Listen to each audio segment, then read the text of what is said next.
my bed. It's Saturday. I'm getting ready to go take a shower, wash this disgusting mop that's on my head. But at least wanted to start the video with good morning from my bed. Except it's not morning, it's afternoon. So good afternoon from my bed. I've been having a pretty lazy Saturday. Ugh, this is such a hot mess. Just doing laundry, normal Saturday stuff, relaxing. It's 30 degrees, so it's cold outside, so I don't really want to do anything. Plus, I've been a little anxious today, which I suffer from anxiety, so just trying to manage that. It's probably the coffee that's not helping, and I like the coffee. It tastes good. So we'll see what else the day holds.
So I just walked in the door listening to, I have to tell you in the car, I listened to a podcast called The Murder Sheet, basically because evidently they've opened some enlightenment to the Delphi murders, which in 2017, for those of you who don't know, here north of the city in Delphi, there were two, I think 13 and 14-year-old girls that were brutally murdered. And odd thing is the police really haven't given much information about anything other than, I will have to credit, I think it was Libby, which is one of the girls that was murdered, because she was in the right state of mind to get video and audio, which, being an adult and thinking I was going to be murdered or knew something was going awry, would probably never think to do that, but she did. And so there's just all kind of speculations with this, but they've never found anybody and never arrested anybody for this murder. They've sent out 2 sketches which look nothing like each other, but supposedly they're from different perspectives of ages of people who saw this person. So I don't know, there's just a lot of mystery around this. For as much of information, and granted, you know, and even they said this in the podcast, there's probably a lot more obviously going behind the scenes, and I realize they don't want to release a lot. So when they do catch this person, they can figure out if they're telling the truth or not, because there's very little information that's been released to the public. But for as much information as they did have, I'm really surprised that they've not found somebody. But anyway, this podcast evidently has shed some new light on this one. You can see my cat in the background, sorry. This one guy that was arrested in March of 2020, I think. But I guess he was looked at in February of 2017 and thought not to be related, but now they're saying that he is. Anyway, it's called The Murder Sheet. It's the Delphi murders, if you're interested. It's been an interesting podcast just listening to. And also, Oscar news. What the heck happened with that? That's another thing. My gosh, I can't imagine assaulting someone on national television. And, you know, we talked about it today actually at work, and it doesn't seem like everybody's like, oh, he slapped him, and it looked like he hauled off and punched him. But, you know, I work with patients with alopecia, and it is a very sensitive subject, and I get that. I didn't personally know that Jada had alopecia at all. I had no clue that she was suffering from that, and that's why she decided to shave her head, because personally I think the girl can rock a bald head. Me, not so much. I would look ridiculous, but she does really well.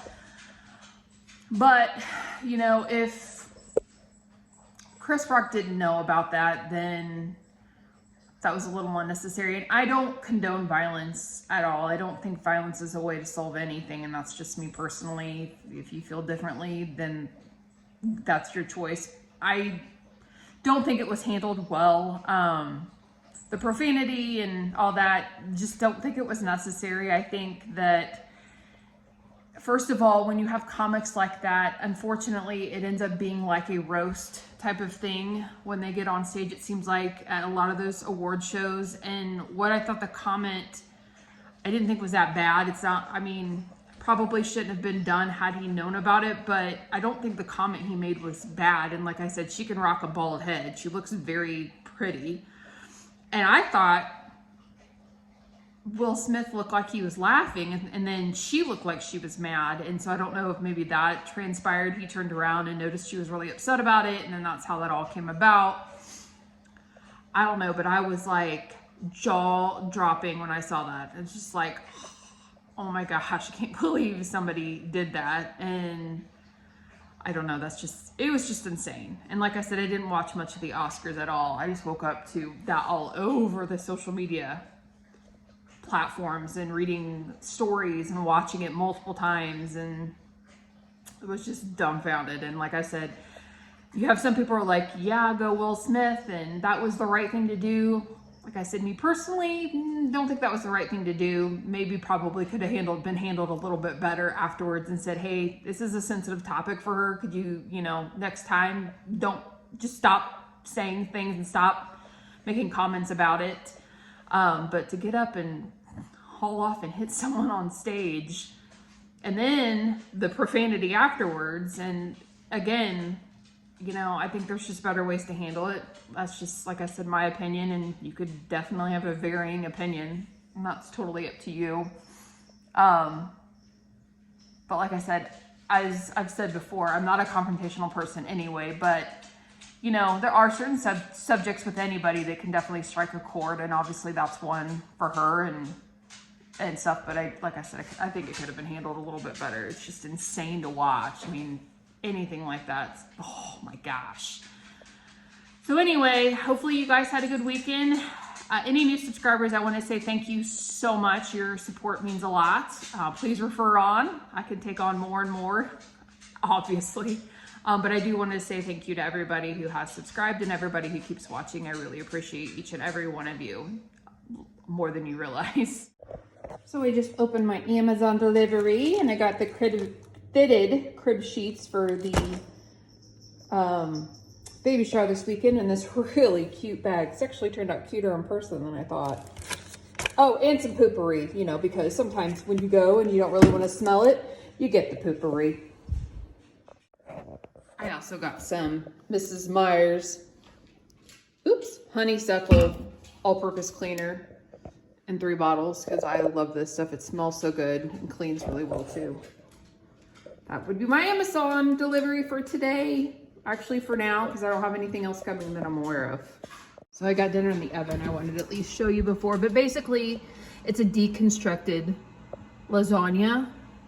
There's noodles or a cheese tortellini. I made a cottage cheese mixture, pasta sauce. I mixed hamburger and sausage and mozzarella. For the recipe, I will link it in the description box below. So against my better judgment, I didn't put my deconstructed lasagna on a sheet pan, and it leaked a little bit in the oven, so now the entire house has like a haze in it. I didn't burn anything, just a haze. Oops. I was talking, I don't know, a couple of days about this podcast I just started called The Murder Sheet, and I just got home and was just listening to it, and I've finished all the episodes that they have on the Delphi case that I was telling you guys about, and I guess I never realized how naive I was on the lengths that pedophiles will go to talk with underage kids. I mean, it scares the hell out of me to think that they will create a fake account with a fake name. And if they're guys, they will create a fake account using a girl's name so that underage girls will feel more comfortable talking to them. And I'm like, I'm so naive, I guess, because I would never have ever thought about that. You know, I understand that you have to look at, you know, boys or guys creating, accounts with guys or boys' names, but never between two fake accounts under girls' names. I don't know. Like I said, I'm mind blown because I'm completely naive. And if I had a younger girl, we were talking about this today at work, I don't know that I would allow them to have a phone, because I don't think kids at 10, 11, 12, 13, 14, whatever, are mature enough to be able to handle a cell phone. I don't know how. I know when they're in after school activities and sports stuff, I realize they have to have a way to communicate. And if there's a phone, and I think there is, that just allows you to program a couple numbers in, I would do that. But as far as like an iPhone where you can add apps, and I know you can educate your kids and you can tell them the harsh truth of reality and things like that, but just listening to junk that I'm sure these younger girls that was found on this cell phone of this guy that they're arresting in connection with a child porn ring here in the state of Indiana, and then trying to connect him or see if he has any connection to those murders, listening to what he was able to get from girls at 12, 13, 11, the pictures and the videos they were sending, and I'm not even obviously going to go into it. It's just so disturbing. If you want to listen to the transcripts from this interview, it's called The Murder Sheet, and it's not sponsored. Obviously, I have nothing to do with any of them. I'm just really interested in listening to what's going on with that, because, the case, that's really sad for these two girls to be murdered. And I'm guessing, based on them not providing much information, horrifically anyway. To murder any child's horrific, but it was, from my understanding and what I've just heard, rumor mill-wise, even all the way as far south as we are, and this was a very up north in the state, it was bad. And so just listening to them questioning him, but listening to everything he had on his phone involving, the child pornography stuff, it's just disgusting. It's so disgusting. And it's just, I'm just completely baffled and everything just listening to this. It's so gross.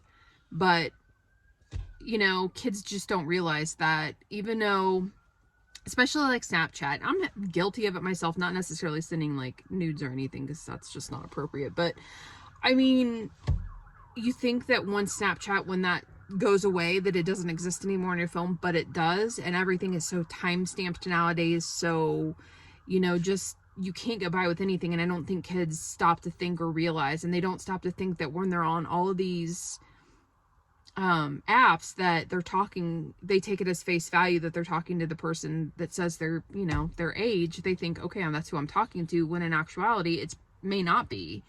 And like I said, I just don't feel like, we were talking about it today, that I just don't think kids are, super young kids, I don't think are responsible enough to have cell phones, or ones that you can do apps and you can monitor. And I know that's what people are going to tell me. If anybody responds to this, they're going to say, oh yeah, you monitor and this and that.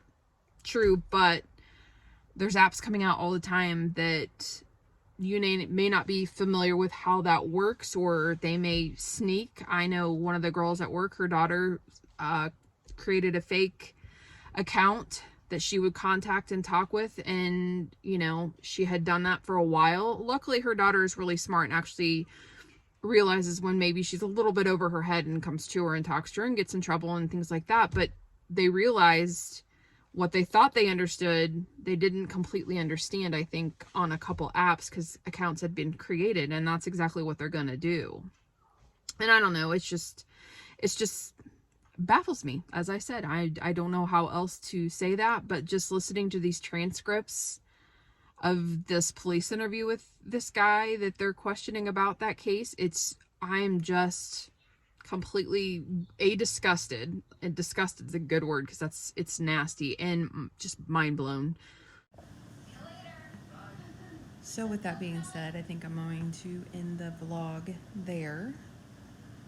I am getting currently ready for the baby shower that is today, so I'll try to film some of that, and you'll see that next week. And I've got Binks laying on me here, so I hope you guys have a wonderful week. Thanks for watching, and again, like and subscribe.